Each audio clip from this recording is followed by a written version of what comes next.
Bismillahirrahmanirrahim. Assalamualaikum warahmatullahi wabarakatuh, teman-teman sekalian. Video ini saya buat untuk membantu teman-teman melanjutkan materi metodologi penelitian. Setelah kemarin teman-teman membaca secara tuntas buku pedoman penyusunan tugas akhir dan juga mencoba membuat sistematika penulisan proposal dengan menggunakan tools-tools yang tersedia di Microsoft Word, maka video ini saya buat untuk membantu kita brainstorming bagaimana kita mulai melakukan perancangan penelitian. Seperti yang telah kita ketahui, bahwa kita dapat ikut mengembangkan ilmu pengetahuan dan juga teknologi dengan melakukan penelitian. Kita juga telah tahu bahwa tujuan penelitian adalah ada yang bertujuan menciptakan ilmu pengetahuan baru, namun ada juga yang bertujuan menerapkan teknologi untuk memecahkan suatu permasalahan. Nah, biasanya ranah penelitian kita itu di bagian yang kedua, yaitu untuk memecahkan suatu masalah dengan menerapkan teknologi tertentu. Ya. Jadi, kalau disimpulkan, kegiatan penelitian kita adalah kegiatan yang menggunakan metode ilmiah untuk, kita banyaknya di sini ya, untuk menerapkan sebuah teknologi. Teman-teman sekalian, di minggu pertama kita juga telah tahu bahwa ujung dari penelitian itu adalah kita melakukan publikasi. Ya. Publication is the goal of scientific research. Kemudian mengapa kita perlu melakukan publikasi? Ya, ini di sini disebutkan bahwa sebuah eksperimen ilmiah ya, itu belum selesai sampai hasil yang kita dapatkan dipublikasikan. Jadi memang ujungnya dipublikasikan, walaupun kalian masih mahasiswa, tetap ada kewajiban mempublikasikan hasil penelitian. Ya.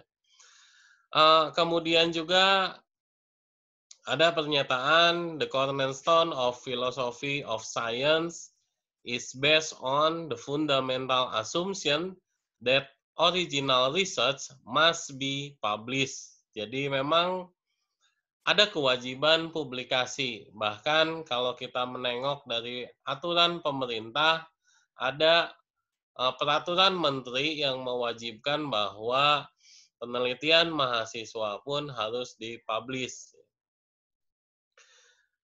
Kemudian juga tujuannya adalah untuk bisa direproduksi. Ya. Jadi peneliti selanjutnya itu bisa melihat bagaimana kita menyelesaikan dan bisa belajar dari publikasi yang mungkin telah kita lakukan. Atau sebaliknya, kita pun itu bisa belajar dari publikasi-publikasi terdahulu untuk kita tiru, untuk kita amati bagaimana metode, dan kemudian metode tersebut kita terapkan untuk menyelesaikan permasalahan yang kita angkat. Teman-teman, saya mengajak kita melompat ke bagian-bagian artikel ilmiah. Ya, ketika kita membuat sebuah artikel ilmiah, apa yang ada di dalamnya? Kita pelajari agar nanti ketika kita melakukan penelitian ataupun bahkan ketika kita menyiapkan penelitian, kita tahu apa-apa saja yang harus kita persiapkan. Bagian dari artikel ilmiah yang pertama adalah title, judul, ya, merupakan deskripsi singkat dan juga inti dari isi karya ilmiah. Jadi kita perlu memikirkan judul. ya. Kemudian bagian yang kedua dari artikel ilmiah adalah abstrak. Abstrak ini hanya biasanya terdiri dari 200 sampai 300 kata saja. Namun dari 200-300 kata itu harus bisa meringkas keseluruhan artikel, ya, baik dari masalah sampai dengan hasil. Nah, kita juga nanti perlu bisa membuat abstrak. Bayangkan, hanya 200 sampai 300 kata namun memuat keseluruhan dari awal sampai akhir. Kemudian ada introduction. Introduction ini bagian yang menjelaskan konteks masalah dan dasar pemikiran dari artikel kita, dari penelitian kita, ya. Atau bagian introduction ini kadangkala ada orang yang menyebutnya sebagai latar belakang masalah. Berikutnya ada materials. Ya. Material ini adalah apa-apa saja yang kita siapkan untuk kita teliti, ya. Jadi merupakan rancangan penelitian yang nantinya bisa saja direproduksi oleh peneliti lain. Ya. Kemudian ada metode. Ya, kita sudah tahu metode ini adalah sebuah tools, sebuah prosedur, sebuah teori yang kita gunakan untuk menyelesaikan permasalahan. Berikutnya lagi ada results, ya, ada discussion. Kalau result ini hasilnya, discussion adalah pembahasannya, ya. Kemudian ada summary, ada acknowledgement, ya. Ini pemberian kredit atau kita menyampaikan ucapan terima kasih kepada siapa-siapa saja yang telah membantu. Dan terakhir dari bagian artikel ilmiah adalah ada referensi atau daftar pustaka, merupakan karya-karya ilmiah yang kita gunakan, yang kita kutip untuk menulis artikel kita. Kalau teman-teman perhatikan, dari slide ini ada bagian yang saya beri stabilo, ya. Nah, title, introduction, method, itu biasanya kita butuhkan untuk membuat proposal. Kalau keseluruhan ini adalah artikel ilmiah di ujung untuk publikasi, maka yang saya beri stabilo ini, ya, itu kita gunakan untuk proposal penelitian kita. Maka kita perlu menyiapkan awalnya dari tema, dilanjutkan dengan judul, kita juga harus bisa membuat deskripsi konteks masalah yang menjadi dasar penelitian kita. Kita harus bisa menjelaskan metode apa yang nanti akan kita gunakan untuk menyelesaikan masalah. Nah, setelah kita menguasai ketiga hal itu, maka mungkin proposal kita bisa menjadi lebih lancar untuk kita siapkan. Teman-teman, saya mengajak membuka wawasan brainstorming dari alur berpikir. Ya. Ketika kita membuat penelitian, kita bisa saja menggunakan metode alur berpikir deduktif. Atau ini jarang, tapi jika kita bisa menggunakan alur berpikir induktif, maka kita akan sangat berkontribusi pada ilmu pengetahuan. Ya. Kenapa? Kita lihat dulu yang deduktif. Jadi, alur berpikir deduktif adalah menggunakan sebuah teori, dari teori itu kita susun kalimat hipotesis. Masih ingat ya, apa itu kalimat hipotesis? Di statistik kita belajar apa itu kalimat hipotesis.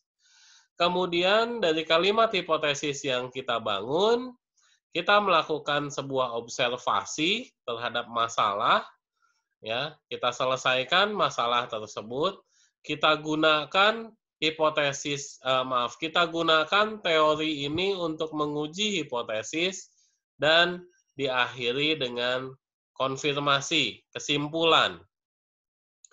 Jadi alur berpikir deduktif biasanya digunakan untuk penelitian problem solving.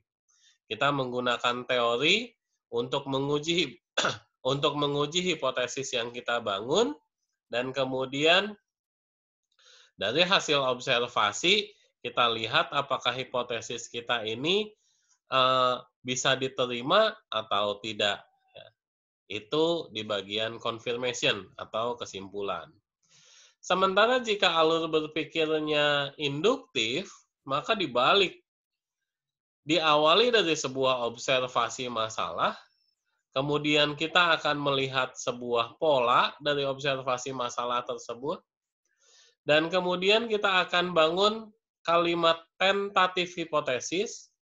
Tentatif hipotesis ini kemudian akan diuji dengan teori-teori lain yang mungkin pada ujungnya adalah kita akan menyimpulkan satu teori baru, ya. Nah, jika kita bisa melakukan alur berpikir yang seperti ini, maka penelitian kita itu akan sangat berkontribusi pada kemajuan ilmu pengetahuan. Kita lihat misalkan, ini adalah contoh penalaran deduktif ya. Ada sebuah premis, sebuah kalimat di mana premis ini mungkin juga dari literatur, dan kemudian kita lakukan sebuah observasi ya. Jadi ada premis pertama, jarak Jakarta-Surabaya kurang dari 700 km atau di antara 750 km hingga 1.500 km atau lebih dari 1.500 km. Ada premis yang kedua, ya, mungkin berjalannya waktu kita menemukan premis lagi terkait masalah ini. Jarak Jakarta-Surabaya jarak Jakarta-Surabaya tidak lebih kecil dari 750 km. Berjalannya waktu lagi, mungkin kita menemukan premis baru bahwa jarak Jakarta-Surabaya tidak lebih besar dari 1.500 km. Dari premis-premis ini, ya, maka kemudian kita mengambil kesimpulan bahwa jarak Jakarta-Surabaya itu di antara 750 km sampai 1.500 km. Ini adalah contoh penalaran deduktif pada penelitian kita. Teman-teman, sementara ini adalah contoh penalaran induktif. Jadi misalkan saja kita asumsikan kita belum tahu apa itu apel, ya. Dan kemudian kita mendapatkan apel, kita sebut saja sebagai apel pertama, ternyata bentuknya keras, warnanya hijau, rasanya masam. Berjalan waktu penelitian, kita mendapatkan apel lain, mungkin juga dari wilayah yang agak berbeda, kita mendapatkan apel kedua, dengan tekstur yang sama, keras, warna hijau, rasanya masam.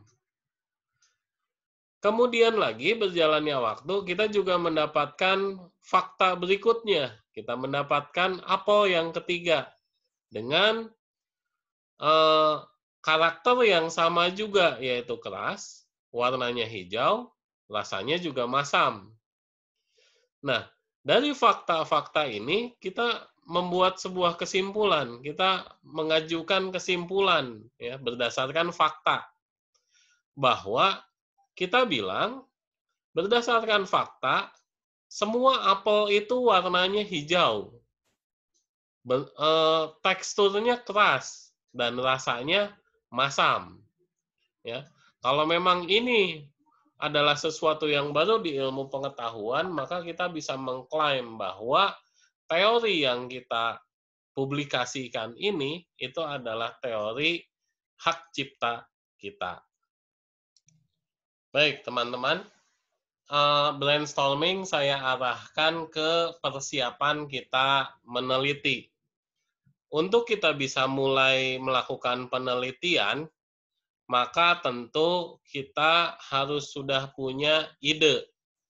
Apa yang akan kita teliti? Apa yang akan kita selesaikan?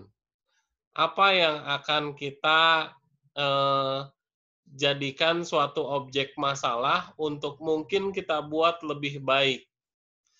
Dari sebuah ide penelitian, ya, maka kemudian ide itu harus kita tuangkan ke dalam bentuk proposal. Proposal harus kita susun dan kemudian proposal tersebut diujikan di depan dosen penguji dan juga dosen pembimbing yang telah ditentukan oleh program studi. Jika kita lolos dari ujian proposal, maka berdasarkan proposal tadi, kita bisa langsung memulai penelitian. Baik, teman-teman, bagaimana kita mengkonkretkan sebuah ide atau tema penelitian? Biasanya ketika kita melakukan observasi pada bidang-bidang yang kita sukai atau bidang-bidang yang kita kuasai, ya, dari dua bidang itu, observasi kita kerucutkan dengan tools 5W 1H, ya. Dan biasanya nanti dari prodi meminta untuk digunakan dua ciri ini, dua tools, ya. Apa itu 5W dan 1H? Kita kenal menganalisis sesuatu dengan kata kunci what, where, who, why, when, dan how, ya. 5W 1H. Ini adalah sebuah konsep yang biasanya kita gunakan untuk mendeskripsikan atau mengulas sesuatu hal. Teman-teman, teknik industri biasanya memiliki metode-metode yang khas yang berasal dari core keilmuan teknik industri. Misal seperti optimasi pada penelitian operasional, ya, di mana kita menginginkan terbentuknya sesuatu yang optimal, ya. Kemudian kita ingin menerapkan statistik industri juga dalam rangka mengoptimalkan sesuatu. Ada juga metode MRP, misalkan metode time study, ya, metode lean management, kemudian metode Six Sigma, dan pemodelan sistem, dan lain sebagainya. Nah, metode-metode yang tadi saya sebutkan itu biasanya secara umum digunakan untuk seluruh bidang teknik industri, ya. Contoh misalkan di sini, ketika kita menggunakan metode Six Sigma, itu nanti memiliki tools-tools yang sederhana, tools-tools yang khas dalam penyelesaian metode Six Sigma.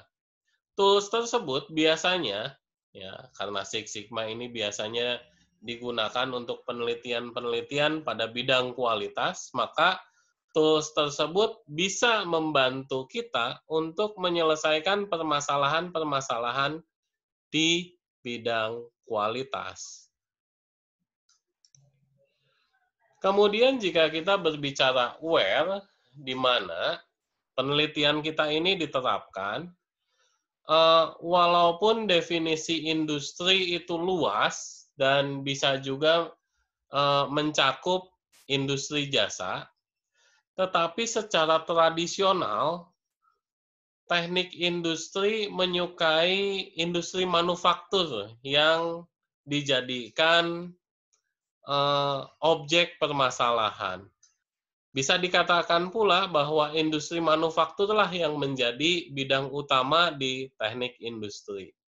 Oleh karena itu, ketika kalian mencari objek penelitian, Ya, sekali lagi walaupun itu bidangnya luas, tetapi jika kalian mendapatkan tema dan objek penelitian di industri manufaktur, maka sangat besar peluang kalian untuk bisa diterima. Dan kemudian ketika kalian menjelaskan apa, ya, who, itu kalian bisa menggunakan metode 7M.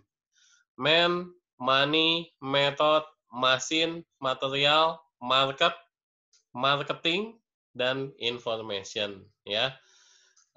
Ketujuh komponen ini bisa teman-teman gunakan untuk menggambarkan keadaan di industri yang menjadi objek penelitian.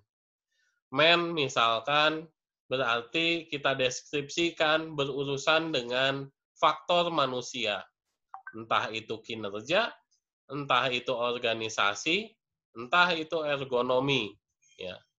Atau ketika kita berhubungan dengan metode, ya, mungkin kita bisa mengelaborasi bagaimana memperbaiki proses, sebuah metode, sebuah proses di industri.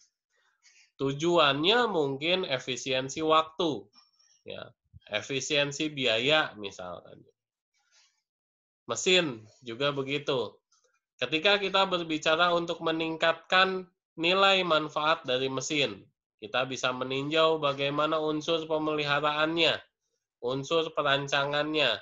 Mungkin ada teknologi yang bisa lebih efisien, bisa lebih efektif untuk membantu industri tersebut, ya, dan seterusnya.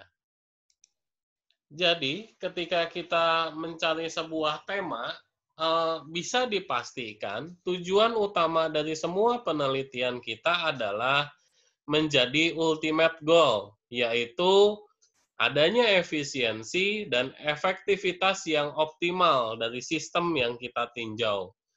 Ya, muaranya pasti ke sana. Kemudian kita perlu mengingat lagi bahwa ciri tugas seorang perekayasa industri adalah biasanya pada 3 hal ini, ya. Merancang, merancang sistem, merancang teknologi, menginstalasi sistem, menginstalasi teknologi, dan juga meningkatkan efektivitas, kinerja, dan seterusnya. Baik, teman-teman. Brainstorming sekarang lebih saya kerucutkan lagi pada logika proposal. Ya. Ketika kita membuat proposal, ada sebuah lingkaran, ya, yang saling berkaitan. Dimulai dari judul, judul itu nanti akan selalu mempengaruhi perumusan masalah dipengaruhi dan mempengaruhi tujuan penelitian kita, dan juga nanti untuk mencapai tujuan ini akan sangat tergantung dari metode yang kita gunakan. Teman-teman, untuk membuat proposal seperti yang tadi komponennya sudah kita bahas, kita bisa menggunakan alat bantu yang namanya peta konsep, atau kalau bahasa Inggrisnya disebut dengan mind mapping, ya. Kita bisa menuliskan sebuah peta yang diawali dari tema yang kita kuasai, yang kita senangi untuk menyelesaikan suatu permasalahan yang ada. Misal, contohnya ini saya agak sedikit keluar, ya. Misalkan temanya itu adalah diabetes mellitus, penyakit gula.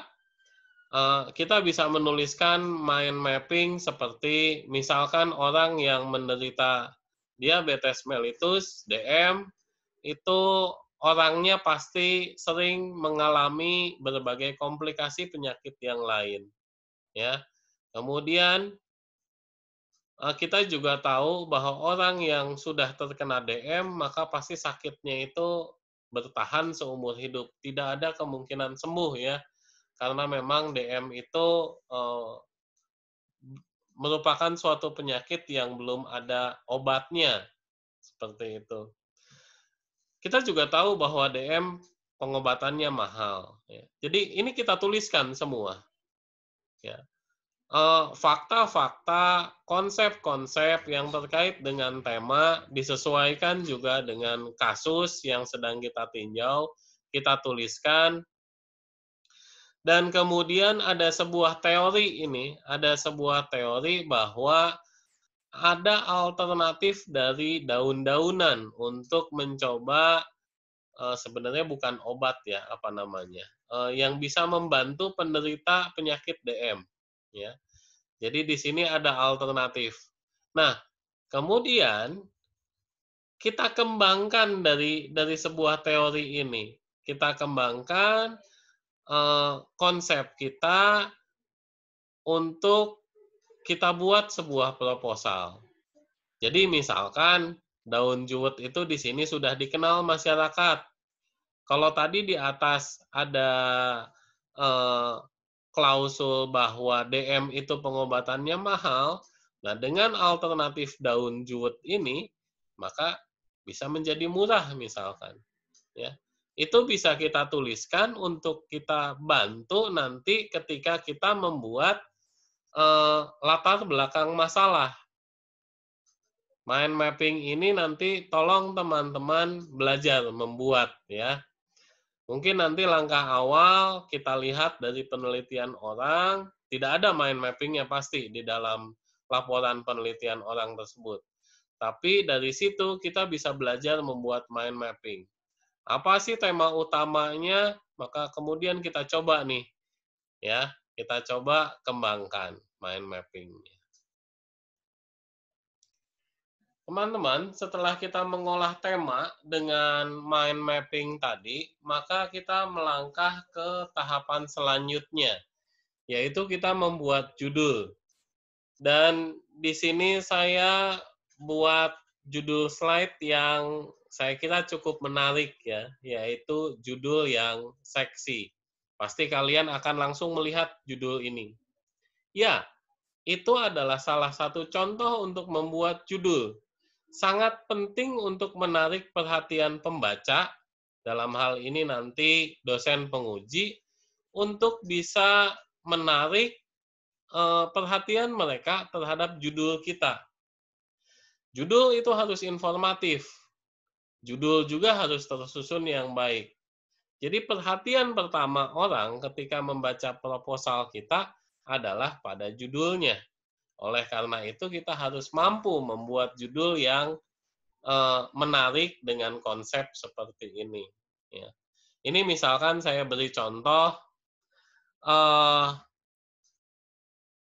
mitos Nyai Ageng Bakaran, ya ini bagi masyarakat Pati ya, dan peranannya bagi masyarakat Pati Jawa Tengah. Ketika kita membuat judul seperti ini mungkin biasa saja. Mitos peranannya. Kita coba sedikit mengubah judul tersebut, misalkan seperti ini. Mitos Nyai Ageng Bakaran, perannya bagi pemilihan nama anak. Mungkin di sana, ya memang mitos ini sangat mempengaruhi dalam kebiasaan orang-orang untuk memberi nama anaknya. Nah, pembuatan judul itu nanti sebisa mungkin teman-teman juga berlatih bagaimana membuat judul yang mampu menarik perhatian pembaca. Namun, selain juga unsur menarik perhatian, judul itu harus mampu menggambarkan adanya masalah, adanya tujuan dari judul itu, dan juga ada metode. Ini harusnya ada tanda bintang ya, metode ini. Seringkali disebutkan, tapi bisa juga tidak. Contoh misalkan kayak judul yang di atas ya, ada kalanya metode tidak dituliskan. Tetapi kalau di bidang teknik industri, seringkali metode ini menjadi daya tarik.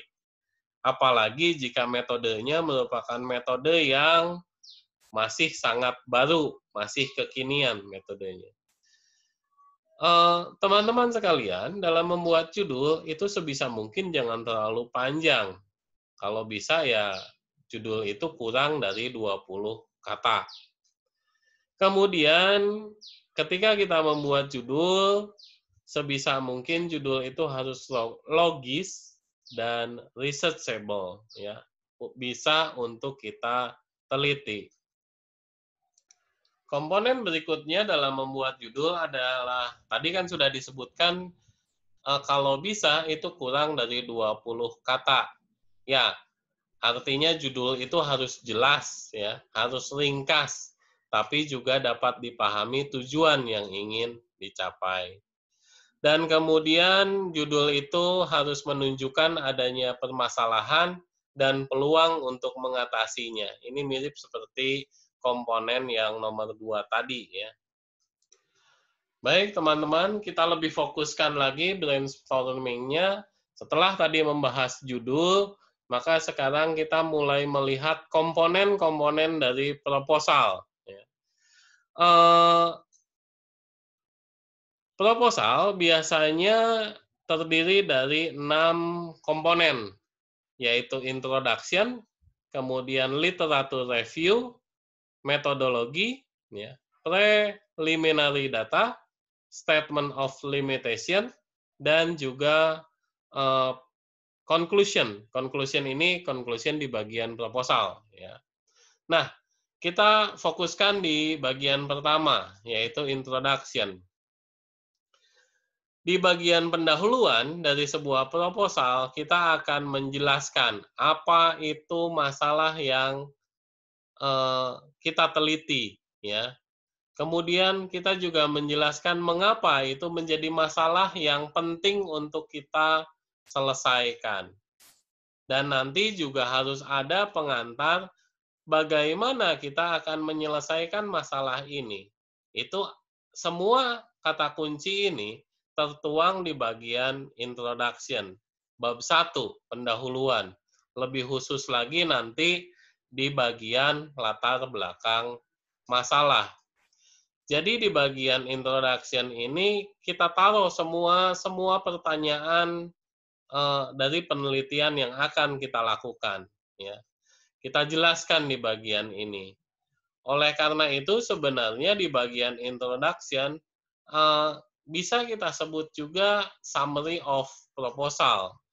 Karena dari kita membaca bagian introduction, kita bisa mendapatkan gambaran, oh orang ini akan melakukan penelitian apa, akan menyelesaikan permasalahan apa, bagaimana menyelesaikannya, ya. Itu kita bisa tahu dari bagian awal, bagian introduction ini. Teman-teman, kita fokuskan lagi sekarang di bagian introduction. Bagian latar belakang ini adalah bagian yang menjadi alasan mengapa penelitian ini harus dilakukan.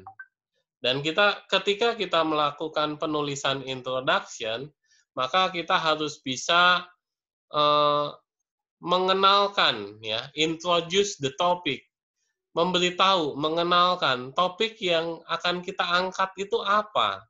Kita harus bisa menuliskannya di sini, ya. Dan kemudian topik-topik dikaitkan dengan masalah, kemudian kita kaitkan pula dengan kendala yang ada di sana, ya, masalahnya, kendalanya. Kita harus bisa mendeskripsikan gap apa yang menjadi masalah, ya. Dan kemudian kita juga harus bisa mendeskripsikan apa yang akan kita lakukan untuk menyelesaikan permasalahan tadi. Nah, untuk menuliskan di bagian introduction ini, kita bisa memanfaatkan peta konsep yang tadi sudah kita buat. Oleh karena itu penting ketika kita mendapatkan sebuah ide untuk membuat peta konsep yang sudah cukup lengkap, ya. Nah, disinilah ketika kalian memiliki tema ide, dalam membuat peta konsep, kalian harus sering berkomunikasi dengan dosen pembimbing. Karena dosen pembimbing mempunyai pengalaman yang, ya, jam terbangnya lebih banyak daripada mahasiswa, ya. sehingga wawasan dosen pembimbing itu bisa membantu teman-teman mahasiswa dalam membuat peta konsep. Kalau peta konsepnya sudah komplit, maka ketika kita membuat bagian introduction, kita akan menjadi lebih mudah. Teman-teman, di sini saya akan memberikan suatu contoh yang menarik, bagaimana kita membuat draft dari latar belakang. Sebelah kiri adalah draft-nya, dan kemudian draft ini ingin kita tunjukkan pentingnya penelitian ini, ya. Kita coba bahas. Jadi misalkan di sini, tolong fokus pada konsep metodologinya ya. Jadi misalkan banyak mahasiswa yang menerapkan perilaku. Ini ya. Nah, kok kita bisa bilang banyak? Kita ambil dari laporan media, laporan studi, bla bla bla bla. Jadi, kita menuliskan kata banyak ini bukan berdasarkan asumsi, bukan berdasarkan klaim dari si penulis, tapi melaporkan fakta yang memang didukung oleh laporan-laporan tulisan orang lain yang kita jadikan referensi. Ya, latar belakang masalah tolong jangan banyak kalimat yang merupakan kalimat menurut saya, nggak boleh itu ya. Kemudian lagi kira-kira ya, berdasarkan asumsi subjektif dari seorang peneliti, itu tidak boleh. Jadi di latar belakang itu harus berdasarkan fakta yang memang sudah ada. Nah, misalkan di sini, di contoh ini, perilaku ini kan bukan perilaku yang baik bagi generasi muda, ya. Ada sebuah harapan, ada sebuah, ideal mahasiswa itu adalah sebagai intelektual, penerus generasi yang menentukan masa depan bangsa. Ini adalah sebuah kalimat ideal yang memang seidealnya seperti ini, sehingga ketika ada fakta yang kita laporkan di atas, fakta yang kita amati itu terlihat adanya gap, bahwa mahasiswa sekarang itu sudah jauh dari kondisi ideal, ya. Nah, dengan menuliskan seperti ini terlihat bahwa penelitian ini memang perlu dilakukan, bahwa masalah yang kita uraikan, yang kita tampilkan masalahnya di proposal ini perlu ditanggulangi, ya.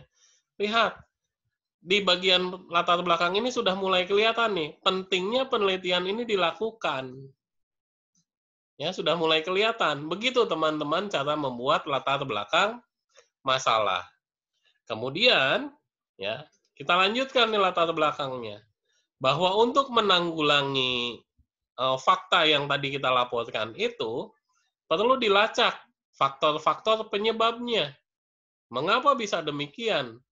Bahwa mahasiswa yang harusnya ideal seperti ini, tapi faktanya mengapa menerapkan perilaku seperti ini? Dicari faktor penyebabnya, dicari kondisi yang menyebabkannya, dan apa yang menyebabkan terjadinya fenomena tersebut. Semua ini kita ambil dari peta konsep, ya. Dan jika kita mampu menuliskan seperti ini, maka kita bisa menuliskan pentingnya penelitian ini untuk menemukan akar penyebab terjadinya fenomena di mahasiswa tadi, ya, agar dapat ditanggulangi secara tepat. Itu yang harus teman-teman lakukan dalam menuliskan latar belakang. Teman-teman sekalian, saya ajak teman-teman melihat kesalahan-kesalahan yang biasanya terjadi, kesalahan struktur dalam pembuatan proposal. 1, judulnya tidak menarik. Orang sudah tidak tertarik dalam melihat judul yang kalian ajukan.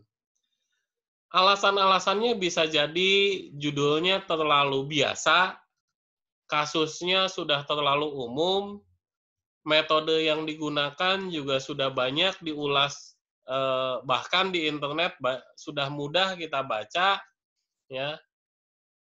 Judul yang seperti itu tidak lagi menyebabkan dosen penguji tertarik untuk membaca.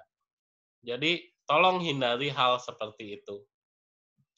Atau bisa jadi kalian sebenarnya judulnya itu bagus, tetapi kalian menuliskannya terlalu detail. Ya. Nah, kalau seperti itu berarti kalian butuh berlatih bagaimana menuliskan judul yang baik atau terlalu berlebihan. Itu kesalahan yang biasa dilakukan dalam menulis judul. Kesalahan lain yang lebih banyak dilakukan adalah pada bagian pendahuluan. Bisa jadi kalian terlalu banyak informasi sehingga gagal menunjukkan adanya gap masalah. Bisa jadi seperti ini. Namun bisa jadi juga karena ketidakmampuan mahasiswa, nah ini menjadi sesuatu yang penting ya untuk kita benahi.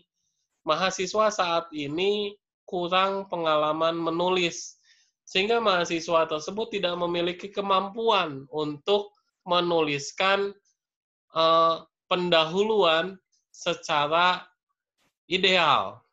Tidak bisa mengungkapkan masalah, tidak bisa menunjukkan di mana pentingnya dilakukan penelitian ini, ya. Akibatnya ya banyak kesalahan-kesalahan yang dilakukan di bagian pendahuluan.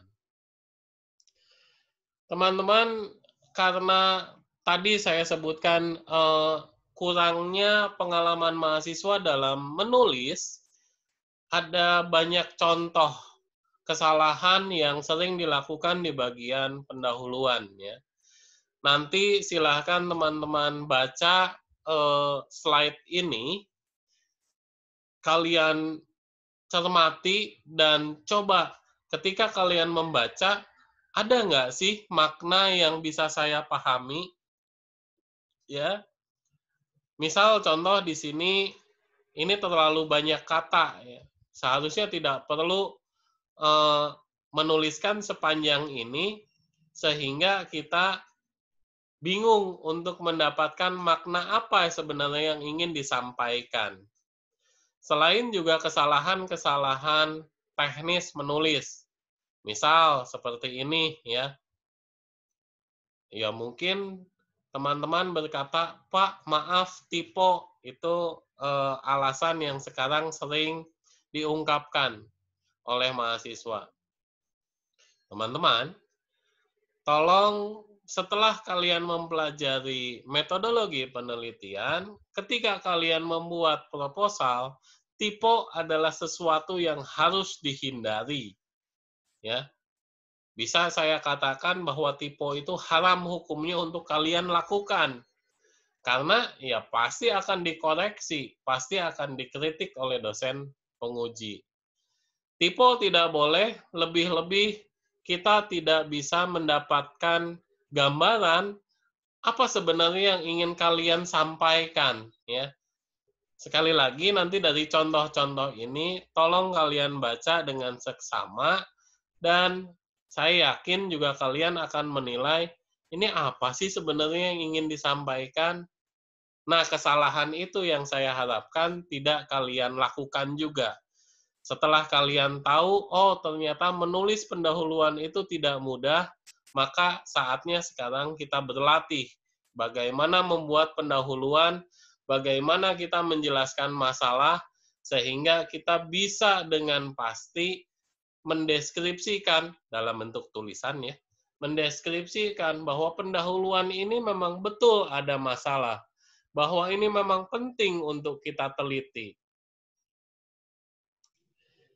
Ini slide berikutnya ya. Sama, masih di bagian kesalahan-kesalahan yang sering dilakukan di bagian pendahuluan ya. Saya akan menyampaikan bahwa karena kalian kurang pengalaman untuk menulis, kurangnya jam terbang dalam menulis, maka kalian akan sering melakukan kesalahan-kesalahan struktur kalimat. Contoh misal seperti ini ya. Kalimat yang diawali oleh kata hubung itu tidak boleh dilakukan dalam kalimat ilmiah, dalam laporan atau proposal ilmiah. Itu tidak boleh kalian lakukan. Dan juga kalian menuliskan kalimat yang terlalu panjang. Teman-teman, terkait kalimat yang terlalu panjang, ini saya berikan lagi contoh kesalahan yang sering terjadi.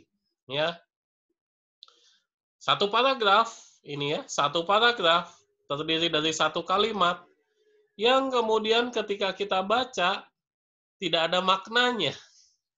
Tidak ada maknanya yang ingin disampaikan. Jadi memang sulit untuk menuliskan, tetapi dengan demikian menandakan bahwa kita perlu banyak berlatih untuk membuat latar belakang masalah.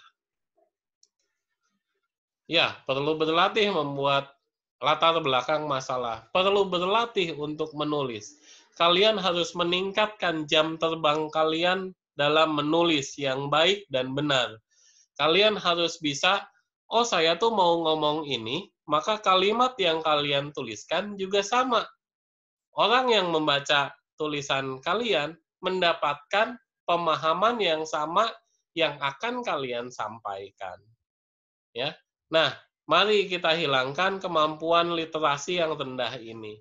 Mari teman-teman berlatih dan tingkatkan jam terbang teman-teman dalam menulis sehingga nanti tulisan teman-teman itu enak dibaca, jelas, dan apa yang ingin disampaikan juga nyampe pada pembaca. Oleh karena itu, maka nanti yang menjadi tugas kalian selanjutnya adalah kita berlatih mencari tema dari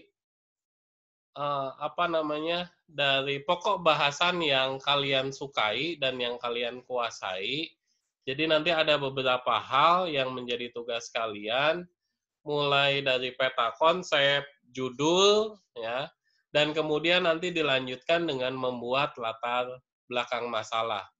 Nah, apa yang harus kalian kerjakan nanti akan saya buatkan video bagian yang lain. Ya, untuk video kali ini saya akhiri sampai di sini. Mudah-mudahan brainstorming ini bisa membuka wawasan kita untuk menyiapkan penelitian yang akan kita lakukan. Demikian, terima kasih. Semoga bermanfaat. Assalamualaikum warahmatullahi wabarakatuh.